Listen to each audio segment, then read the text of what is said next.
फिर जो चाहोगे वो प्राप्त हो जाएगा। विपुल धन स्त्री पुत्र गे हो तमादि, उत्तम स्त्री उत्तम पुत्र उत्तम धन जो चाहिए मिल जाएगा, जो चाहिए वो प्राप्त हो जाएगा। श्रीपाद कह रहे तुम प्रयास से उतना धनी नहीं हो सकते हो जितना भगवत कृपा से हो जाओगे। प्रयास तो सब कोई कर रहा है कि मैं सर्व सुखों का भोक्ता बन जाऊं, पर बन पा रहा है क्या? ये क्या चाहिए? असुलभ मिह लोके, जो तुम्हें इस लोक में सुलभ नहीं हो सकता वो तुम्हें प्राप्त हो जाएगा। ये आंतरिक बात है। जब आपकी स्थिति ऊंची उठेगी भजन से तो दिव्यताएं आपके सामने आएंगी। जैसे आप बैठे हैं ऐसे दिव्य लोकों के वैभव, दिव्य लोकों के देवता, दिव्य लोकों की सिद्धियां उस उपासक के सामने उपस्थित होती है। मुझे भोगो, मुझे स्वीकार करो, क्या चाहिए तुम्हें बोलिए। और जब वो नहीं बोलता है तब स्थिति आगे बढ़ती चली जाती है। आखिर में श्री भगवान को आना पड़ता है, क्या चाहिए।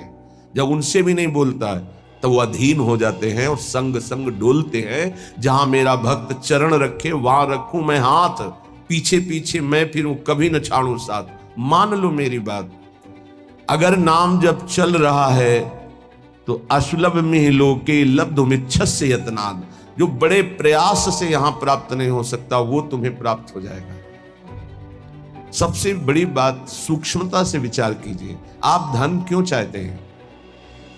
तो उत्तर आएगा भोगों के लिए। सीधी बात है। धन से हम मकान बना सकते हैं, हम सुंदर सुंदर भोग एकत्रित कर सकते हैं, कपड़ा लत्ता भोजन भोग सामग्री सब ठीक है। इन भोगों में सुख है, ये अज्ञान से आपने मान रखा है। नहीं तो ऐसे हैं जितना आप धन चाहते हो, जो भोग चाहते हो, ये सब उनके पास है लेकिन असंतुष्ट है। आपकी पहुंच नहीं है इसलिए वो आपसे थोड़ी बताएंगे। अपने लोगों को पता है। जिन पदों की आप आकांक्षा करते हैं, जिन भोगों की आकांक्षा करते हैं, जिस वैभव की आकांक्षा करते हैं, वो वैभव है, वो पद है, वो भोग है, पर एकांत में रोते हुए नजर आए हैं। रोते हुए मान लीजिए, बिना श्री भगवान के भजन के तुम्हें कहीं विश्राम नहीं मिल सकता। अगर संपत्ति ही चाहिए तो 5 वर्ष के बालक ध्रुव ने, जब सुरुचि ने झिड़क दिया कि अगर महाराज की सिंहासन पर बैठे हुए गोद में बैठना है तो जा नारायण का भजन कर और ये शरीर छोड़ और मेरे गर्भ से पैदा हो, तब तो सिंहासन का अधिकारी होगा, सुनीति के गर्भ से नहीं। माता सुनीति ने उसी बात को पुष्ट किया, बेटा तू विमाता को कटुवचन बोलने वाली मत मांगती है। वो महाराज तो मुझे दासी भी स्वीकार करना आप नहीं चाहते, तू परम कृपालु भगवान नारायण का भजन कर, हरि का, और उन्हीं से अपनी चाह की पूर्ति कर। चाह थी मुझे परम पद मिले, परम पद अटल पदवी ऐसी मिली, सप्त ऋषि उसकी परिक्रमा करते हैं। ध्रुव जी की सप्त ऋषि परिक्रमा करते हैं, ऐसी पदवी प्राप्त हुई। क्या चाहिए? अपना कितना प्रयास कर लेंगे आप? हम ये नहीं कहते कायर बन करके बैठ जाओ, आप अपने कर्तव्य का पालन करें, पर नाम जप करते हुए जो चाहिए विश्वास कीजिए। अगर भगवान का भजन करते हुए तुम भगवत प्राप्ति नहीं कर पाते, भ्रष्ट हो जाते हो, तो श्रीमान कुलवानों के यहां तुम्हारा अगला जन्म होगा, परम पावन, जहां वैभव ही वैभव है। जिन भोगों में तुम भ्रष्ट हुए हो उस भोगों की बाहुल्यता होगी, और भक्ति के संस्कार उन भोगों से वैराग्य दिलाकर अगला जन्म भगवत प्राप्ति करा ही देगा पक्का। 2 प्रकार का जन्म होता है योग भ्रष्ट का। यदि वो भोगों में भ्रष्ट हुआ है तो भोग की बाहुल्यता और भक्ति संपन्न घरों में जन्म होगा, और यदि वो वैराग्य की चूक हो गई है तो अगला जन्म उसको सीधे ऐसे गृहस्थों के यहां होगा जो अकिंचन वैरागी और भगवत भक्त होंगे, जहां जन्म से वैराग्य के संस्कार और फिर भगवत तत्व का बोध, भगवत प्राप्ति। घाटा तो है ही नहीं। थोड़ा भी नाम जप किया तो दुर्गति से बचाकर सदगति में लगा देगा। जो चाहिए वो प्राप्त, विश्वास कीजिए। पर किसान भी खेती बोता है तो इंतजार करता है, सुरक्षा करता है, सींचता है, निकालता है, तब वो जाकर के कहीं फसल प्राप्त करता है। ऐसा नहीं कि दूसरे तीसरे दिन उसे फसल मिल जाती है। आज आप नाम जपना शुरू, सोचते हैं एकदम चमत्कार हो जाए, जो कहा जा रहा है एकदम संपत्ति आ जाए, एकदम सारे दुख मिट जाए। ऐसा नहीं होता, ऐसा नहीं होता। कोई कार्य एकदम ऐसे नहीं होता, उसकी भूमिका बनती है। पहले अनर्थों की निवृत्ति होती है, जिसको पाप कहते हैं। पाप प्रवृत्ति का नाश होता है, पहले पाप नाश, फिर पाप प्रवृत्ति का नाश, फिर भागवतिक भावों का उदय, फिर जो चाहोगे वो प्राप्त हो जाएगा। विपुल धन स्त्री पुत्र गेहो तमादि, उत्तम स्त्री उत्तम पुत्र उत्तम धन जो चाहिए मिल जाएगा। भगवान ने कहा है आर्त अर्थार्थी जिज्ञासु ज्ञानी 4 प्रकार के भगत होते हैं। एक संकट निवृत्ति के लिए, एक धन प्राप्ति के लिए। धन भी चाहिए तो श्री हरि का भजन करो और अपने कर्तव्य का पालन करो, और जैसे तुम्हें वो रख रहे हैं वैसे राजी रहो। आगे चलकर जब इस फसल की अन्न राशि एकत्रित होगी, अर्थात तुम्हारे इस भजन का फल आएगा, तो निहाल हो जाओगे, इसी जन्म में निहाल हो जाओगे। मान लीजिए, प्रार्थना है, मान लीजिए, ये मनमानी आचरण बंद करके भगवान के आश्रित होकर नाम जप कीजिए। ये तुम्हारे गंदे आचरण, गंदा भोजन, गंदे विचार, ये तुम्हारा नाश कर देंगे। जो तुम्हें लगता है अरे कुछ नहीं है, जब विपत्ति और संकट और पापों का फल आता है तब समझ में आता है कि हमने क्या गलती की है। इसलिए कर निपतित मुक्तिम कृष्ण भक्तिम, बहुत सुंदर बात है। यदि तुम्हें विपुल धन चाहिए, सुंदर स्त्री चाहिए, पुत्र चाहिए, वैभव चाहिए, उत्तम घर चाहिए, सच्ची मानिए, बार बार सच्ची इसलिए कह रहे कि आप विश्वास कर लीजिए, विश्वास कर लीजिए। बिना किसी प्रयास के अनायास ही अनंत ब्रह्मांडों का सृजन भगवान ने किया है। ये तुम्हारे लिए कुछ बड़ी बात नहीं है, तो क्यों नहीं कर देते भगवान? इसलिए नहीं कर देते कि तुम अपने अहम को पुष्ट किए हो, तो अहंकारी को अपने कर्म का भोग भोगना होता है। ये सिद्धांत है। अहंकार विमूढ़ात्मा कर्ता हमिति मन्यते, तो भोक्ता उसको बनना पड़ेगा। अवश्यमेव भोक्तव्यम कृतम कर्म शुभाशुभम।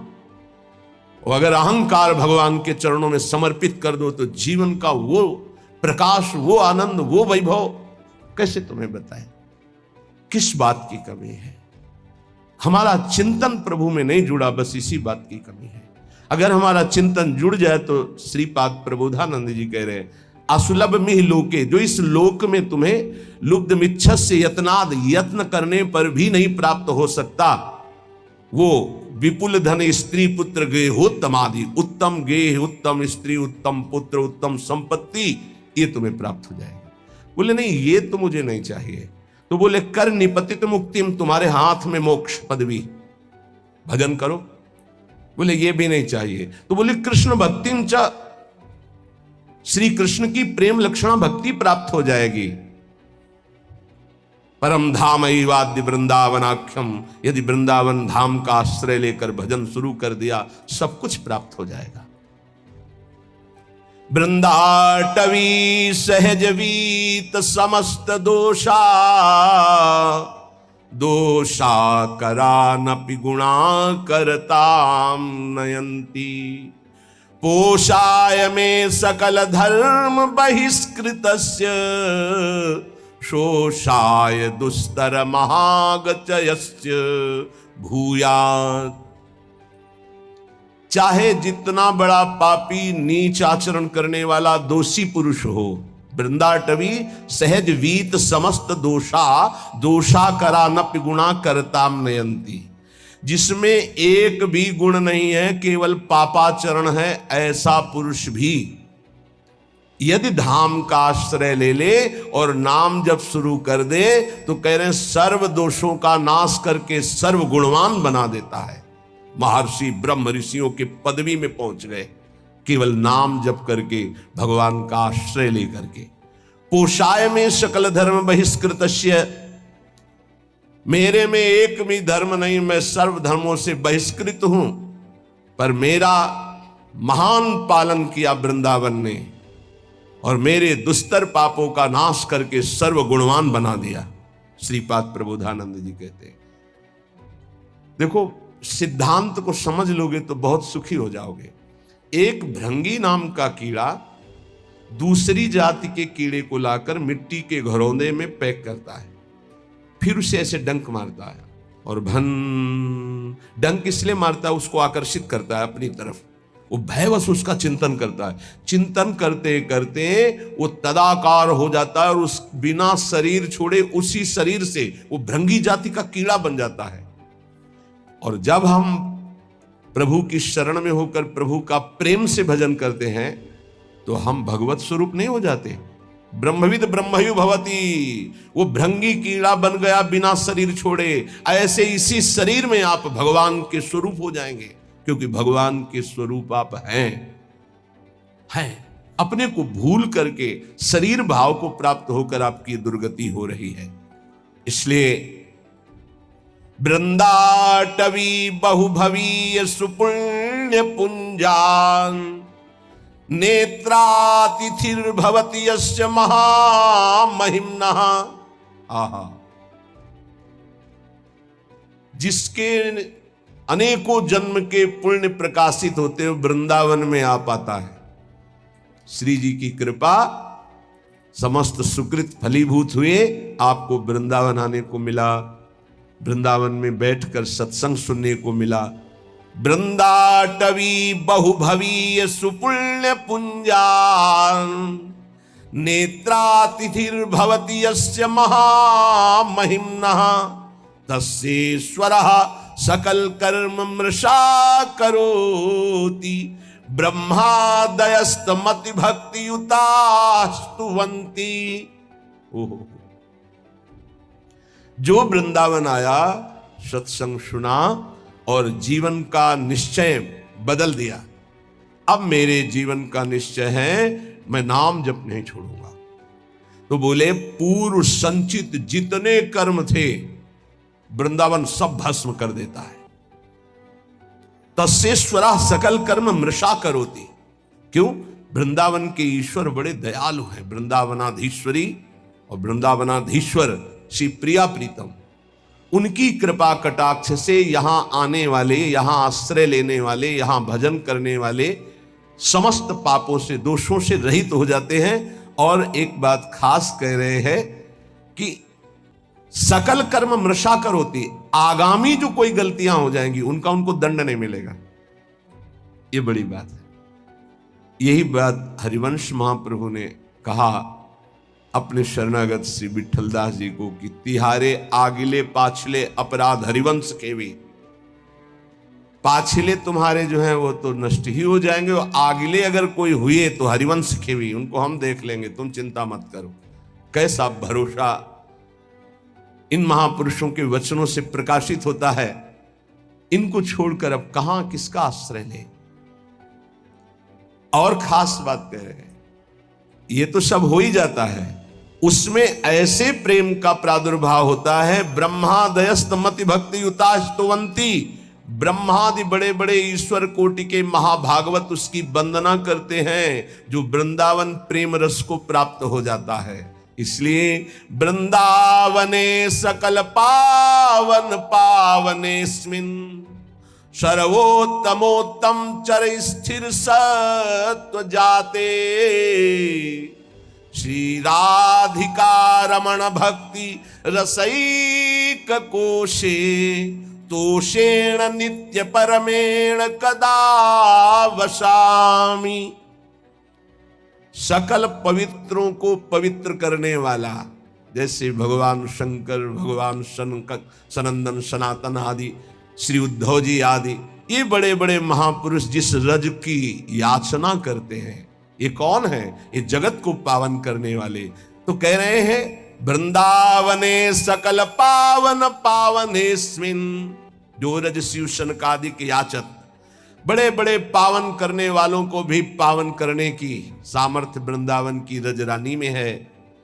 यहां जो जड़ चैतन्य वास कर रहे हैं, श्री राधिका रमण जी, राधा रमण जी महाराज, उस पर बहुत प्रसन्न होते हैं।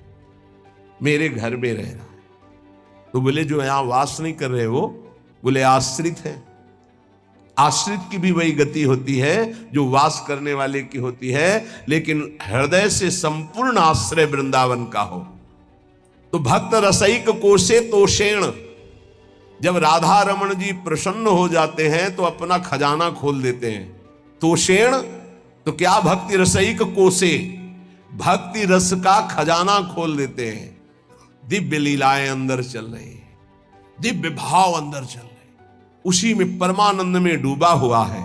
नित्य परमेण कदावसामी, क्या कभी मेरे जीवन में ऐसा अवसर आएगा कि मुझे ऐसे श्रीधाम वृंदावन में वास मिले और मैं निरंतर प्रिया प्रीतम के चिंतन में ऐसे डूबूं जैसे मछली जल के बिना जीवित नहीं रह सकती, ऐसे एक आधे क्षण के लिए भी यदि हमारा चिंतन छूटे तो प्राण व्याकुल हो जाए। यही भक्ति का, भजन का सही स्वरूप यह है कि जैसे मछली जल से अलग की जाए तो जहां तनिक जल बिछुड़े